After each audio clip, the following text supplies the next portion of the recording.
going inside the issues of our community. This is Local 12 Newsmakers. It is about making a difference, and I often quote to our staff the Oath of the Athenians that talked about making the community better and stronger when you leave it. And my hope is that's what collectively you and history will decide we have been able to do. Good morning and welcome to Local 12 Newsmakers. The announcement by Valerie Lemmy that she will be leaving the city manager's office in 3 weeks or so presents an opportunity to review the current system in the city of Cincinnati. Although many people, especially the press, love to refer to the new arrangement that went into effect 4 years ago as a strong mayor form of government, that is just plain incorrect. Cincinnati still has a city manager form of government with a directly elected mayor, that's different, who has some marginally increased powers. Charlie Lucan is the first mayor in this new system. Valerie Lemmy is the first person to serve as city manager in this new system. With both leaving, it's appropriate to take stock.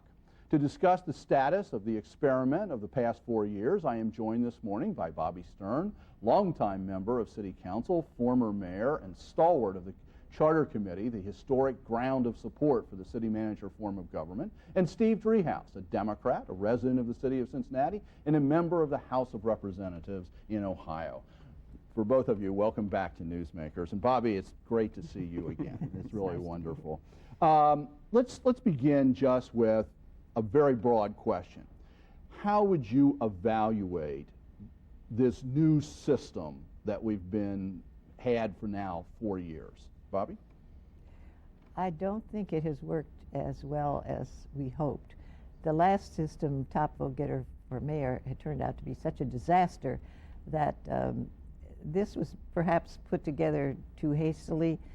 I don't know, but I think mostly that the council does not seem to understand or have read the charter, or at least most members sort of behave that way, and that includes the mayor sometimes.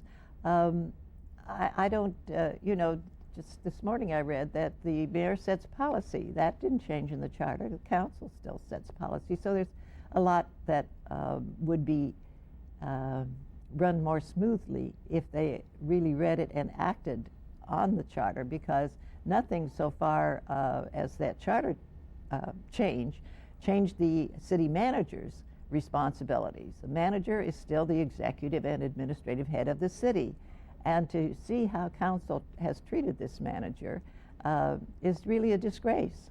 They act as though the manager is some kind of servant, and I think that's a major problem. Steve, how would you take a look at this last 4 years, well, structurally speaking? It doesn't strike me as much different than the system, that came before it, at least in the way it's playing out. There were similar problems, with the city manager and council prior to this administration. And I guess either we haven't gone far enough in terms of giving more authority to the mayor, creating a really strong mayor system, if that's what we want, or the mayor hasn't exercised those powers granted to him. And I give you the example of setting the agenda for council. It still looks very much like how it used to work, in that everything that's introduced comes before council, and it's all played out right there at City Hall, every meeting. I think the power of setting the agenda is very important, and I think it sets priorities for the city. And I think the mayor has to be very active in setting that agenda for council and really leading the policy agenda with council, but also establishing the agenda. And that's one of the powers under this system. But I think the system, it's a hybrid, and it's a hybrid that doesn't make a whole lot of sense. Personally, I would like to see far more accountability. I would like to see far more accountability for establishing a strong housing policy, for making sure our neighborhoods are clean, for making sure the streets are picked up. And I've called the city manager's office many, many times, but I've also called council members and the mayor. And it's difficult as a resident to know, who is it that I'm supposed to be going to? The city manager does run the city, they manage the city, but if the job's not getting done under the city manager, then who do I go to? Do I go to a council member or mayor? Bobbie, from a charter rights point of view, what's the answer to Steve's dilemma here? Who is in charge?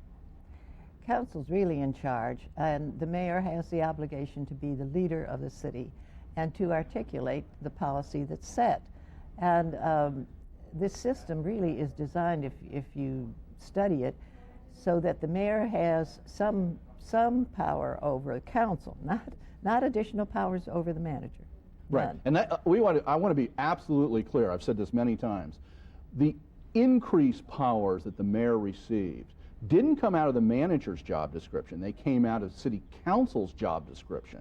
And again, this is a city manager form of government. I can't stress that too much. Well, it was a system that was put together because when we went from the original system where the council chose its own mayor, that really built in a working majority because, you know, 5 people had to agree that one among them was going to be mayor, and in that process there was an agreement about where are we going and what are we going to do. And, you know, some people are old enough perhaps to remember when there were planks for what city council intended to do.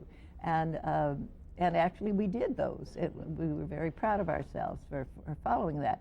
So the mayor was given the opportunity to appoint committee chairs in the hopes that that would bring about this kind of discussion of what it is we both want to do. And the mayor also is required in the charter to permit all members of council to interview all candidates for the mayor, or for the manager. And that really was supposed to supply them with an opportunity to say to the mayor, we're not going to vote for that person, so don't give us that name. And that didn't happen. Didn't happen this last time. And I know this, you know, that they were, or at least most of them were aware of it because I told them. I made it a point to tell them because some of them. In other words, you've read the charter. Yes, Yeah. and I wanted them to understand that, and I want to, because this relates to what both of you are talking about, I want to listen to a little clip from Valerie's presentation the other day where she talked about some of these problems. I thought pretty frankly in a public situation. Let's take a listen. The structure of our government is one that makes it very difficult for the mayor and manager to have the kind of voice that I think people believed was the case. In most organizations, there's a balance of power and responsibility, and we need to make certain that when the mayor and manager speak to a developer about a project, that we really will have the support of the other elected officials to speak on behalf in some broad terms about what kinds of commitments the city is willing to make. When we are talking to labor unions about negotiations, we need to be able to make a commitment about what the city's position will be. It seems to me that's exactly what both of you have been talking about. She's expressing pleasantly her frustration with what's been happening. Steve? Sure. You know, as a resident, as a developer, whatever it might be, you can't get 3 different things from the mayor, the city manager, and the city council. You can't get 3 different answers to the same question. You have to know where to go to, and we have to allow the system to provide strong leadership. And I guess that's what we're missing. And as the city evolves, as things change in the city of Cincinnati, I personally would like to see a strong leader be able to step up and actually lead. Are you talking about, let's be blunt, are you talking about an executive mayor, where the mayor is the person who has these sorts of authorities, and there's an administrator, but not our traditional city manager? Is that what you're talking about? I would prefer to see an executive mayor who has the ability to lead and to take action quickly. Because I think oftentimes what we're seeing in our neighborhood, certainly when it comes to housing, certainly when it comes to crime, is that the reaction from City Hall is stunted, and it takes too long to address some of the rapidly changing environments that we're facing. I think we need a system that can act very quickly, and one that can act with authority, and I think that comes through an executive mayor system. Bobbie, I suspect you might not see it the same way. How would you look on that same question of this system hasn't worked the way people hoped it might, and as Steve said, it maybe didn't make that much difference? Are you ready to move on to an executive mayor? no, because I think it's a gamble. And there are very few people who are elected to public office who are good administrators and who know anything about the city government or the various departments or what they really ought to be doing. And so I prefer to have professionals in charge of that. And if council and the mayor, under our system, would simply recognize that they're supposed to set policy, and that they are supposed to leave the administration and the running of the mechanics of the city to that manager. If something happens, the manager is supposed to immediately fix it. Now, I'm not talking about political crises. I'm talking about administrative crises. That's not for council to get into. And if the manager doesn't respond, then you get another manager. And I don't mean that you just fire a manager. There has to be some kind of discussion about this is what we really need. And council and the manager don't seem to have to talk to each other.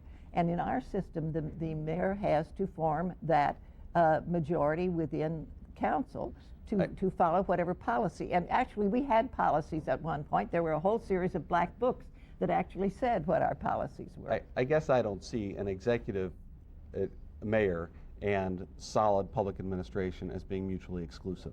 It seems to me a good executive mayor hires professional staff that are very good at public administration. It's not just a bunch of political cronies running around City Hall. You know, the good executive mayors, one hopes, so that's right, one definitely hopes. You know, clearly, you want somebody very strong in finance running the finance department. Clearly, you want strong public administrators and professional public administrators running your administration, but they have to be responsive. And that's the problem we have now, is that right now, it is not a responsive system. And under a strong mayor system, you can have a responsive system, and I think that's what we need. Let me play this out. I don't want to get into an analysis of Valerie Lemmy or Charlie Lukens, but is it, I mean, this is the first time, this is the first 4 years. Is it fair to at least put on the table the question that with a new mayor and now a new city manager, there'll be the whole team's going to change, that maybe different people in this new system will be able to make it work?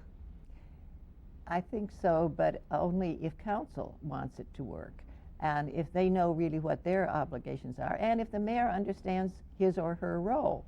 And apparently, I guess it's going to be a his, because there doesn't seem to be any woman that's out there running for mayor that's good. Well, Alicia Reese. That's going, well, I'm sorry, yes, you're right. Yes, be careful there.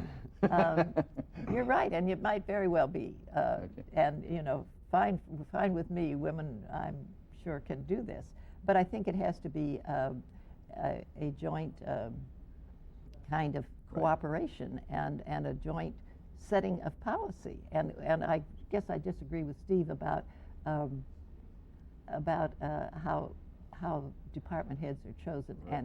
And in executive mayors, too many cities, it's who happens to have given a lot of money or done a lot of work for the Steve, party. we're just about out of time, but how would you like to, with this idea of a new mayor, new city manager, could new personalities make this work? Oh, I think either system can work, and we've seen that around the country, and it depends very much upon the leadership styles of the individuals in charge, be they the mayor or the city manager. What we need is dynamic leadership in the city, and a council and a city manager and a mayor that are working together to address the needs of the city.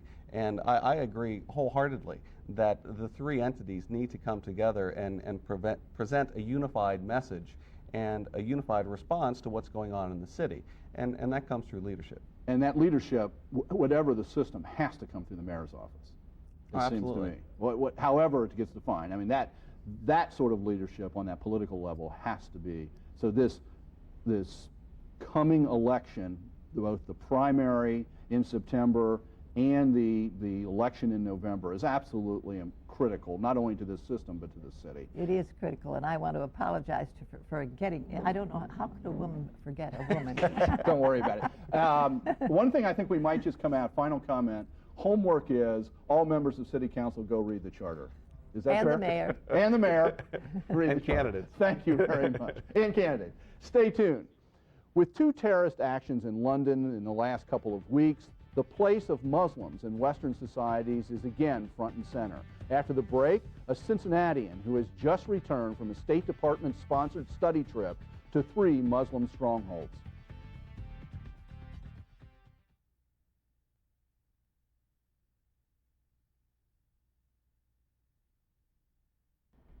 Welcome back. In the aftermath of the 9/11, President Bush stressed that Americans should resist thinking of Muslims as enemies. In the aftermath of the London transit bombings, Prime Minister Blair struck the same note. But it's hard not to jump to conclusions when a group of people is distant and little known. In the United States, and certainly in Cincinnati, where diversity is so narrow, that is particularly difficult. Real understanding takes even more. One Cincinnatian has devoted his life, professionally and personally, to bridging the seemingly huge gulfs that separate the West and the East, Christians from Muslims, Hindus, Buddhists, and others.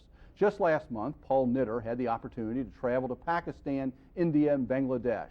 Among the people he met with was General Musharraf, the president of Pakistan. I am joined now by Paul Knitter, an emeritus professor of theology at Xavier University. Paul has written extensively on religious pluralism and interreligious dialogue. He has traveled and taught extensively in Muslim countries. In the last year and a half, he has participated in an interreligious dialogue in West Africa, taught on a Fulbright scholarship in Indonesia, and the last month and early this month participated as a member of a delegation to South Asia. Paul, welcome back to Newsmakers. Glad to be here. Who sponsored this trip? Why did you go on this trip? Well, it was actually sponsored by our own State Department, organized through the University of Louisville, but sponsored by the State Department as part of their ongoing efforts to improve relations between the United States and the broad Muslim community. So this one was focused on South Asia. Yeah, South Asia, we would have liked also, we went to Pakistan, Bangladesh, and India, would have liked to go to Afghanistan, but the security was a question.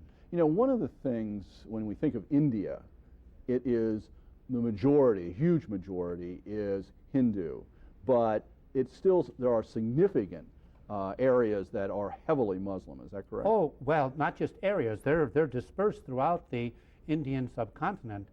They amount to only 13% of India's population. Which but is? India's population is over 1 billion. Yeah, so right.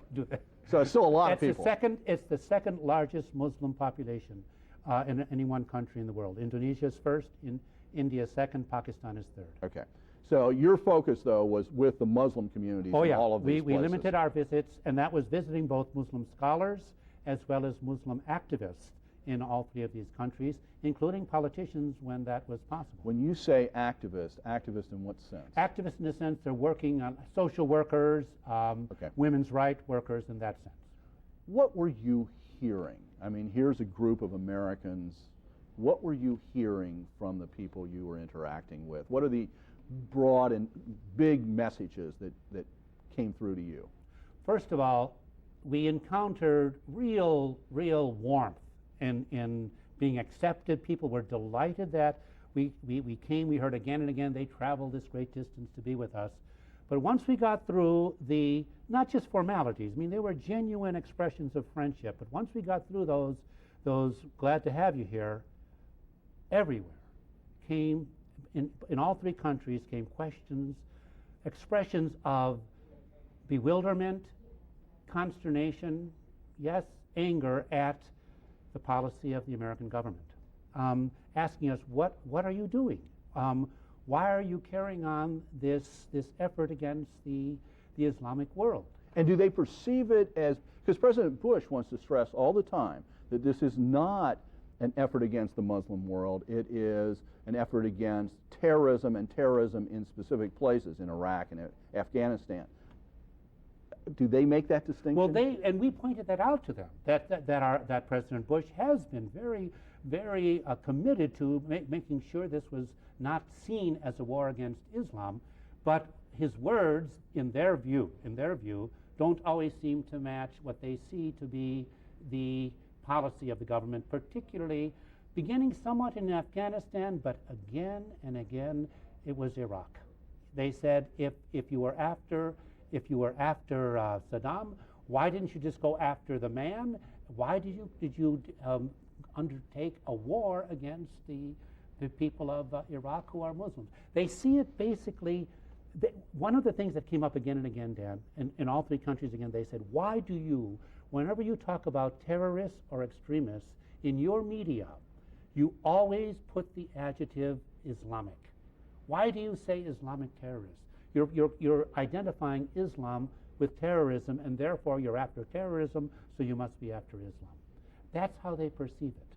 Now, I must say, while they asked us hard questions and oftentimes angry questions, there was, among all these people, a genuine desire to carry on the conversation. They want to talk with us. What the American policy is that we are bringing democracy to the Arab world or to the Islamic world. It's said different ways at different times.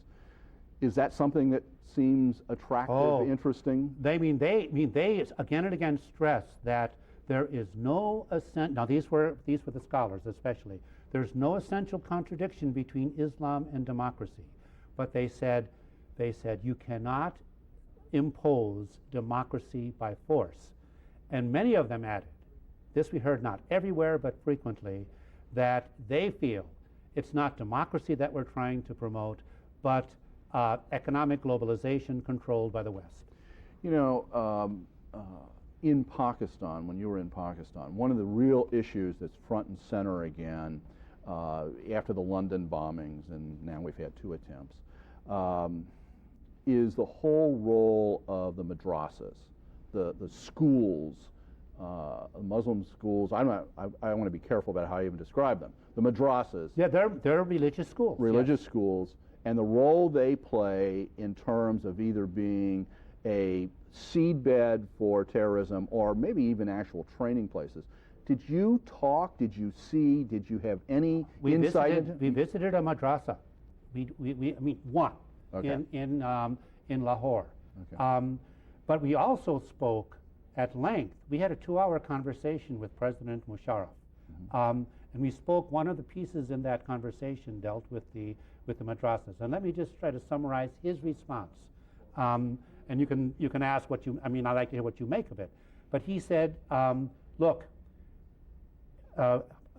Clearly, Pakistan, with the support, with the encouragement of the United States, trained the original Islamic jihadists, and that was the Mujahideen, to fight the Russian occupation of Afghanistan. And a lot of that training came through the madrasas. So we were part of it. And he says, I admit it. I admit it. We did the training, but you helped us as well. Well, we and you, Pakistan and the United States, then we neglected these people after the Russians were kicked out, and they turned their interests for various reasons, which we can talk about elsewhere. Now, he said, the fact is we do have madrasas. And he said, and many of them are very conservative. He says, you have to understand, first of all, that these are schools. They teach primarily Islam, but they also teach some of the basics of reading and mathematics, arithmetic. And most of the people in Pakistan are poor and cannot afford education. So the madrasas are free. And we only have about 2 minutes left here, what did you think of President Musharraf? You know, Dan, I went in with grave reservations. I mean, this man is president he's a military. He walked in his military uniform, and he's president because of a coup. And it boiled down to this. I left with much more of a positive attitude. His basic message was, look, you have to bring about change in a country according to its history and culture. In our history, sadly, the military has controlled. We're not going to be able to bring about change of the military except through the military. And what I'm trying to do now, and cooperating with the policies of the United States, he said, is gradually, not forcing it. If we force, we're just going to make more enemies. And there have been 2 attempts on his life already because of this. So I'm qualified support. I mean, I still want to watch, but I think the man he was extremely intelligent and articulate. I have less than a minute left. Just very quickly, for those of us in Cincinnati, where there isn't a lot of diversity, as I said before, how do we better understand Muslims, Islam? Well, I mean, I would first of all take advantage of the hospitality, the openness of our Muslim communities here in Cincinnati. Up in Westchester. In Westchester. Wonderful They place. are so cordial in trying to help people understand Islam. And then there are our bookstores are full of recent books. Let me just recommend one. The title is No God But God. Excellent for a clear, easy to understand introduction. Paul, thank you very much. My pleasure. And thank you for making Newsmakers a part of your Sunday morning. Next week, the candidates from the 2nd Congressional seat, Gene Schmidt and Paul Hackett. We leave you with some parting thoughts from Valerie Lemmy. But we have also come a long way. And I'm old enough to appreciate just how far we've come and optimistic enough to believe that we will get there someday, and it'll be someday soon. Thank you. Thank you. Thank you.